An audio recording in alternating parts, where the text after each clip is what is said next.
So you had me, Judah, Yash, Irritated Genie,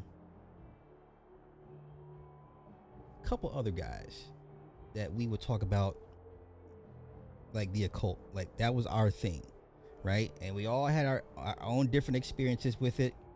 And my introduction to it was through the music, because I've told the story many times about the Romanian and how she, was trying to not line me up per se.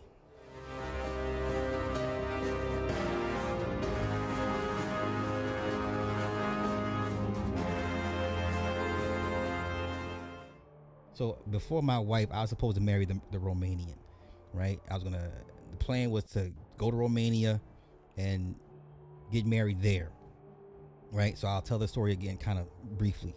Like, her daddy is a Hollywood director, world famous. I will not say his name because she still watches me from time to time and still checks in. When I was dating her, matter of fact, I was still fighting my case, and I was dealing with my ex-wife. I mean, not ex-wife, but before she was my wife, off and on. So I would go to the house in the hills, and there's a section of their house where they had parts of their family castle imported. And then, so that they had a whole other, is it a corridor? Is that what I'm saying? Is that right? There's a whole piece of the house it looks like it doesn't match, because it's the original brick they brought over, however many thousands, hundreds of thousands of bricks brought over, and from their castle. And they have the whole wing of that house is all their stuff, the important stuff from that family castle. Her lineage goes back to the Carpathian Wars. They have in these, was it plexiglass? No. What's the chemical? What's the hexalite? Hexalite? They have these hexalite cases of her ancestors' war outfits from the Carpathian Wars, right? And then they would have the bones and the skulls of all the prominent dead family members. And she has this heavy, thick accent, black hair. I mean, jet black. This bitch, jet black hair. You ain't seen black hair until you see a European woman with jet black hair. Okay, the darkest of blacks, the blackest of blacks, the greenest of eyes, the accent, and then the hair on her body is black, right? You could just, she not very pale, but her hair was just that black. It just stood out. And I was fighting my case, dealing with her. I had just met her on a blind date, and so she was like, listen, in the whole accent, you go back to the homeland, the motherland, homeland. The whole plan was for me to go back to their homeland and get married to her there. I'd be in a family, and they had these old books under hexalite glass. Oh my God, man! It all of that old. That old Nosferatu shit. I'm not putting. I'm just trying to give y'all an idea of what this was. I was like, okay, fight my case. I went in 03. So I was fighting it from 01 to 03. So all that time, right? And I mean, the old dresses from, her mother's side of the family, her daddy's side of the family had all the war shit. Her mother's, all the dresses, all the quilts and the family crest. It smelled like an old cat. Listen, you literally will walk. So you go into the main entrance, right? And then, I don't know, 3-4 stories, this fucking house. And so you get you go left for the wing. You go left. So you walk in, you go left, and then you're walking. I mean, that's a big fucking, it's just stupid big. And when you get to that section of the imported castle, or just that wing of it, the smell hits you. It smell, blood has that metallic rust smell to it. Because, and even though all of the clothes were like hermetically sealed in the hexalite, you can still smell the blood. You can see the blood on the outfits. You can see all the cuts and the smashes and the dents and the shit in the armor. You see the fucking coat of arms in the chest. All that old ass Vlad Tempe, Nosferatu, medieval shit.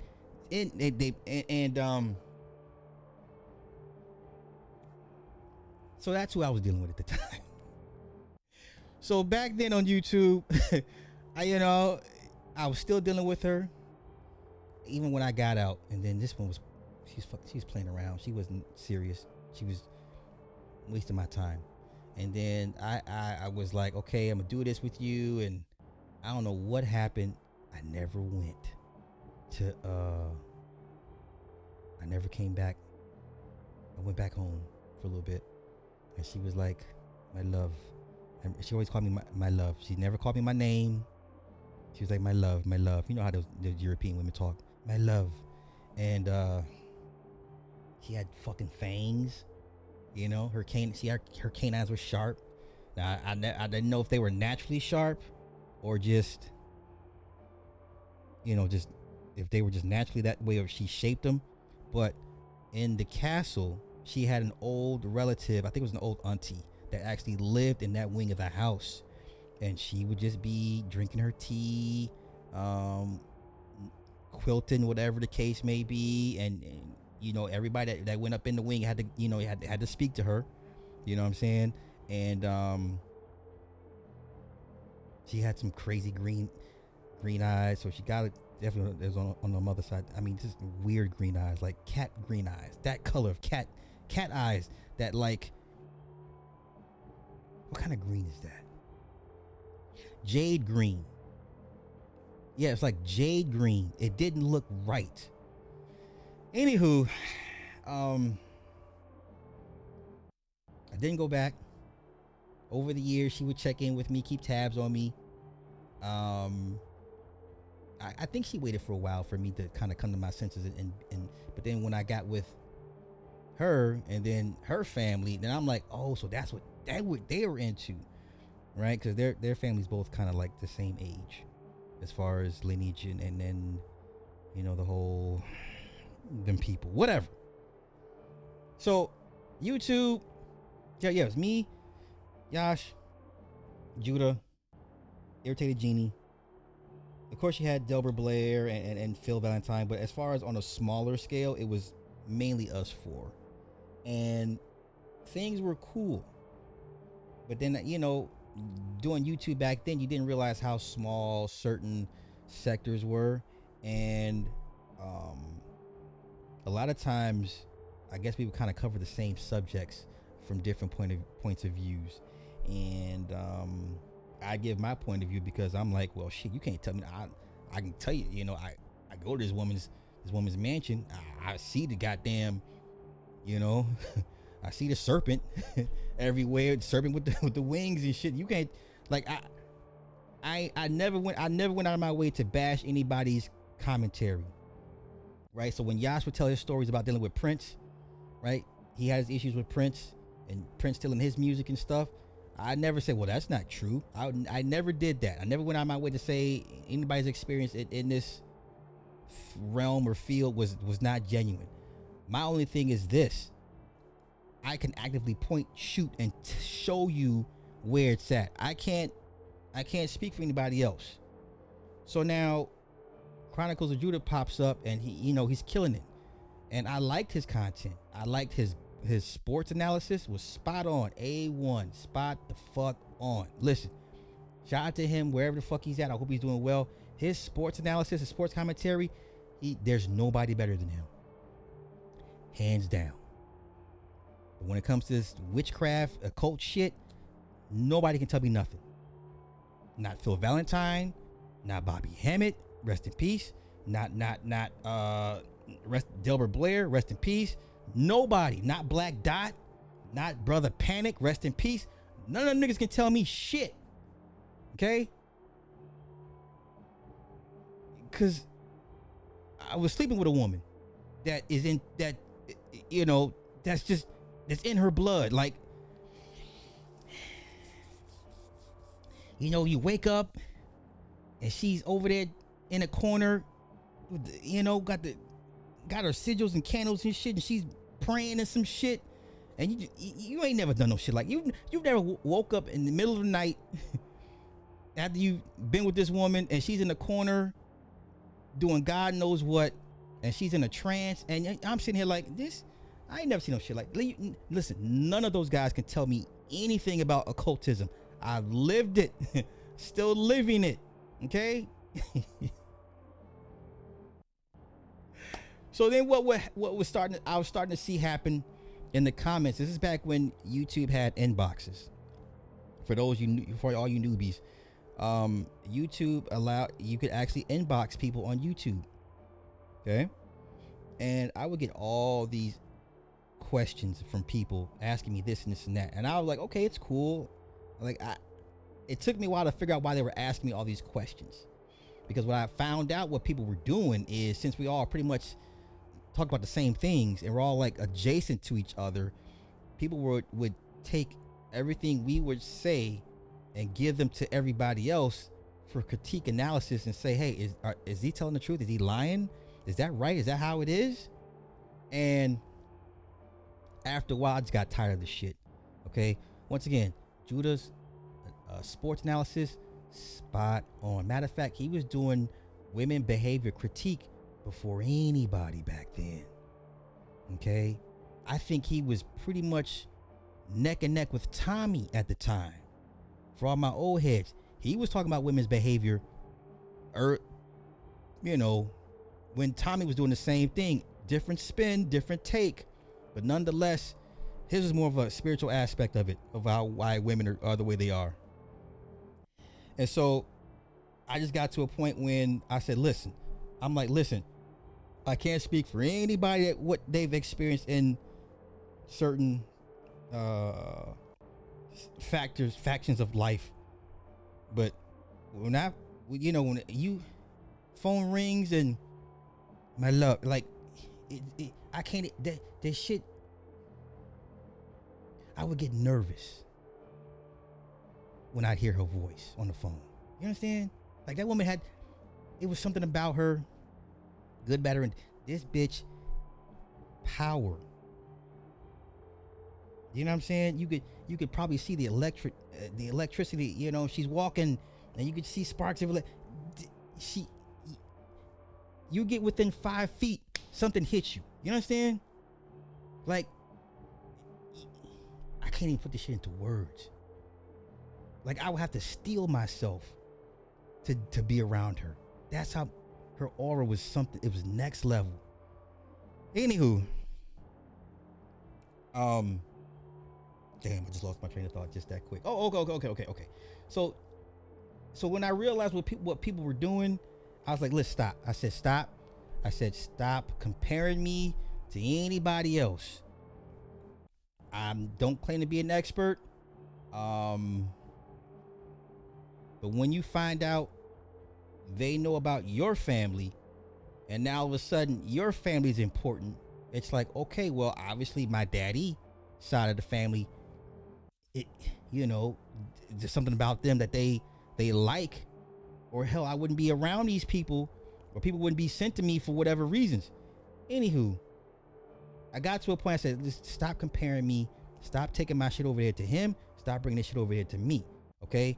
It's one thing to make an outside analysis from the outside. Nigga, I'm in the shit. Oh, I know what I was saying. So, you get the phone call from people, certain people, and you just hearing their voice, and and hello, my love. I just be like, oh shit. I would have to, I would sit there like, ooh, and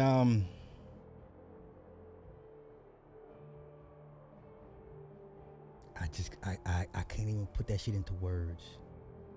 Like even if I heard from her today, I would still be like, oh shit, like, you know what I'm saying? Like I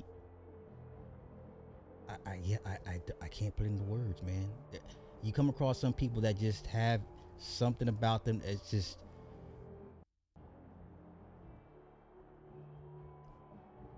okay.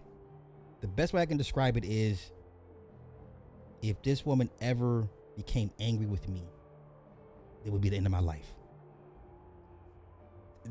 That's how impactful just her being was. It's one of those. It's like you sit there and be like, I pray to God I don't ever upset this woman. You understand? Like, because it's going to be some next level shit that comes with it. We're not talking child support. We're not talking Me Too. No. There's some next level. You know what I'm saying? Like you come across a woman that you know would fuck you up on some spiritual level that you're not prepared to deal with, and you have nobody to run to for help. You know what I'm saying? And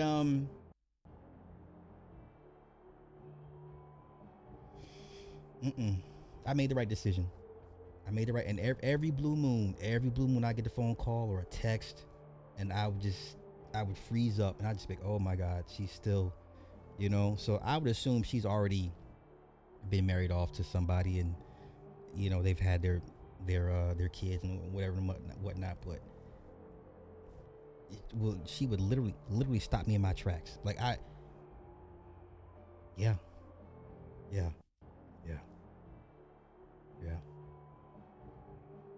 You just know somebody's dangerous, even though they're good to you. But you just know, like, she's dangerous. Like, God forbid this woman ever turns her anger towards me. No one could help me. I'd be asked out. You know what I'm saying? And I thought, you know, being married to her would be a good idea. Like, I was like, oh shit, yeah. I'd have all the things. You know, I wouldn't worry for nothing. But then I was like, okay, what would it cost me? You know, because these women just don't pick random men for marriage and you know, procreation for, you know what I'm saying? And like I said, her dad was super cool, but then, you know, her dad, you see glimpses of him, and it's just like, oh, you know, the old lady was super chill, you know, but once again, you don't want to see the other side of these people like that, you know? And like, everybody in their house, the staff was all European. There were no Americans. But